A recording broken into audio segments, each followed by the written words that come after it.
नमस्कार दोस्तों, मेरा नाम है सचिन कुमार। आज मैं आप लोगों को पढ़ाने वाला हूँ ब्लड बैंक। ये मेरा प्रेजेंटेशन है, प्रेजेंटेड बाय सचिन कुमार, यानी कि मैं क्लास बीमलेस 4 सेमेस्टर 23-24 बैच। चलिए स्टार्ट करते हैं। What is blood bank? सबसे पहले तो ब्लड बैंक में कितने सारे स्टेप्स होते हैं, हर एक स्टेप शुरुआत से लास्ट स्टेप तक हम सबको एकदम कायदे से पढ़ेंगे। डोनर रजिस्ट्रेशन, सबसे पहले आप जाएंगे तो क्या होगा, डोनर रजिस्ट्रेशन फॉर्म भरा जाएगा।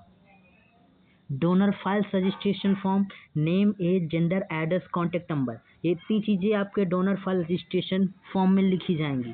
फिर आपकी मेडिकल हिस्ट्री ली जाएगी कि कोई डिजीज़ तो नहीं है, कोई सर्जरी तो नहीं कराई, कोई एलर्जी तो नहीं है, कोई मेडिसिन तो नहीं ले रहे हैं, और लास्ट डोनेशन कब हुआ था आप, और कितने महीने का गैप है उसमें, वो सब कुछ आपसे पूछा जाएगा। Life style, habits, smoking, alcohol, high risk behaviour, informed consent taken before donation, मतलब ये सारी चीज़ें पूछी जाएंगी कि आपने स्मोकिंग तो नहीं की, अल्कोहल तो नहीं लिया, कोई हाई रिस्क तो नहीं है, तो ये सारी चीज़ें आपसे वहाँ पर पूछी जाएंगी। फिर टाइप्स ऑफ डोनर, तो डोनर कितने प्रकार के होते हैं, तो डोनर कुछ इस प्रकार के होते हैं, चलिए आपको बताते हैं। Voluntary donor donates by own wish safest source. Voluntary donor इसे कहते हैं जो खुद की इच्छानुसार ब्लड को दान करते हैं। Replacement donor relative friend donates for patient, आपके घर में कोई बीमार हो सकता है, आपके परिवार, आपके रिश्तेदार में, तो उसके लिए आप रिप्लेसमेंट डोनेट कर रहे हैं, मतलब बदले में, तो इसे रिप्लेसमेंट डोनर कह देंगे। Apheresis donor gives one blood component using machine. Apheresis का मतलब होता है कोई एक unit gives one blood component using machine के द्वारा। ऑटोलोगस डोनर डोनेट्स फॉर आउन यूज बिफोर सर्जरी, मान लीजिए आपको सर्जरी होने वाली है 3-4 महीने बाद, लेकिन आपका जो ब्लड ग्रुप है वो कहीं नहीं मिल रहा है, तो आप क्या करेंगे, आप अपना ब्लड ग्रुप पहले दान कराएंगे, उसके बाद में आपकी सर्जरी होगी तो आपको वो जो ब्लड आपने दान किया वो काम में आ जाएगा। All donors tested for infection before acceptance, मतलब आपकी सारी जांच हो जाएगी तभी आप अपने ब्लड को दान कर सकते हैं। स्टेप 2, डोनर स्क्रीनिंग, अब डोनर की स्क्रीनिंग होगी। एलिजिबल डोनर, अब कौन कौन से हैं जो डोनर दे सकते हैं, अगर आप 18 से 65 साल के हैं तो आप दे सकते हैं। वेट अगर 45 से 50 है तो दे सकते हैं। हीमोग्लोबिन 12.5 ग्राम पर डीएल से ऊपर ही होना चाहिए। नॉर्मल बीपी एंड पल्स होना चाहिए जितना होता है। नो मेजर इलनेस और एक्टिव इन्फेक्शन कुछ भी नहीं होना चाहिए। Gap 3 months men and 4 months women के लिए। और insures donor and receipt safety. Temporary deferral, fever, cold infection, ये सब कुछ नहीं होना चाहिए। रीसेंट सर्जरी नहीं होनी चाहिए, 6 मंथ गैप होना चाहिए सर्जरी, अगर सर्जरी हुई है तो। Pregnancy 6 month after delivery. Recent vaccination varies. Dental extension, कोई आपने दांत वाँत का इलाज ना करवाया हो, 2-3 दिन हो गए हों। अल्कोहल और हैवी एक्सरसाइज मत किया गया हो जिस दिन आप डोनेट करने जा रहे हैं। After wait period can donate if it okay. Permanent deferral, HIV plus, मतलब इनको हमेशा के लिए कर दिया जाए कि आप नहीं दे सकते। अगर ये जितनी बीमारी आपको दिख रही हैं, अगर इनमें से कोई है तो आप कभी भी ब्लड डोनेट नहीं कर सकते हैं।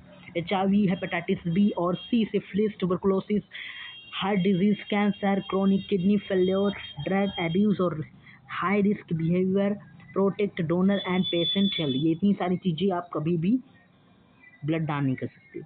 स्टेप 3, फिजिकल एग्जामिनेशन, आप जो पेशेंट है उसका फिजिकल एग्जामिनेशन करेंगे। फिजिकल एग्जामिनेशन कैसे करेंगे, by trained staff, weight, BP, pulse, temperature, ये सब देखेंगे। Haemoglobin testing via fingerprint method. Only fit donors proceed to collection, अगर आप फिट हैं पूरी तरीके से तभी आपका ब्लड कलेक्शन होगा, मतलब आप ब्लड को दान कर सकते हैं। ब्लड कलेक्शन, आप 4 स्टेप में क्या होता है, blood collection.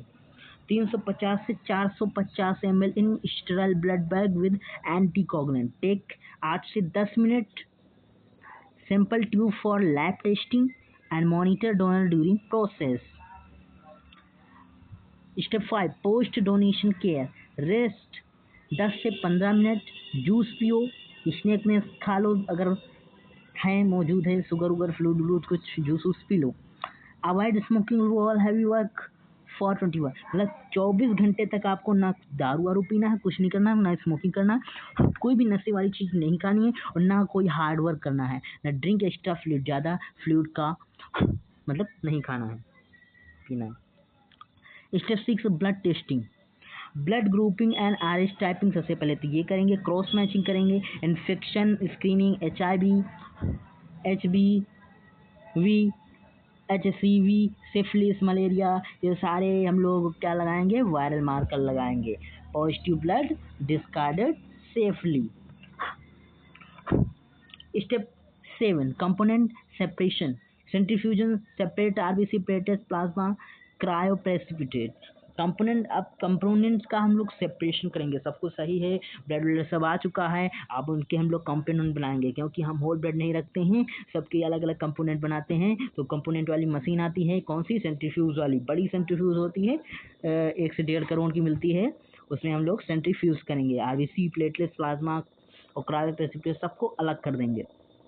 RBC anaemia surgery, इनके लिए हम लोग चढ़ाएंगे, प्लेटलेट्स ब्लीडिंग डिसऑर्डर डेंगू हो गया उसके लिए चढ़ाएंगे, प्लाज्मा कोई बर्न पेशेंट है जो जल गया उसके लिए चढ़ाएंगे, क्लॉटिंग इशूज हो गया तो उसको चढ़ाएंगे, क्रायोप्रेसिपिटेट हेमोफीलिया हो गया तो उसको चढ़ाएंगे। One donation help multiple patient, okay, मतलब एक डोनेट करेगा तो कई लोगों को फायदा होगा।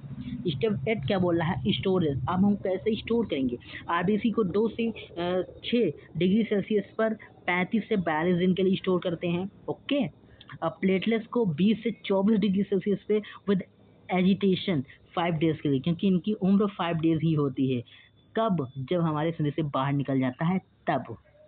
प्लाज्मा और क्रायोप्रेसिपिटेट 18 डिग्री सेल्सियस से अप टू 1 ईयर, 1 साल तक के लिए हम इसको रख सकते हैं। Proper storage maintenance quality, storage की क्वालिटी एकदम मेंटेन करो तभी संभव है आप बचा सकते हैं। स्टेप 9 क्या कहता है, ये using blood used only after donors prescription and request form, cross match confirm, transport in a cold box, okay. जब देना हो किसी को तो ऐसे हम लोग देंगे।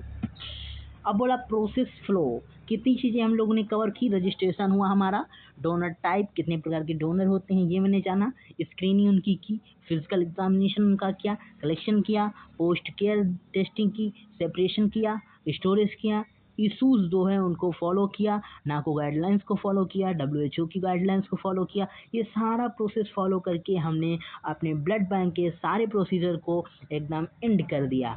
ये था हमारा आज का ब्लड बैंक का या पूरा का पूरा प्रोसीजर। आपको कैसा लगा, वीडियो को लाइक कीजिएगा, चैनल को सब्सक्राइब जरूर कर देना। मिलते हैं अगली नेक्स्ट वीडियो में एक अच्छे नए टॉपिक के साथ। Thank you.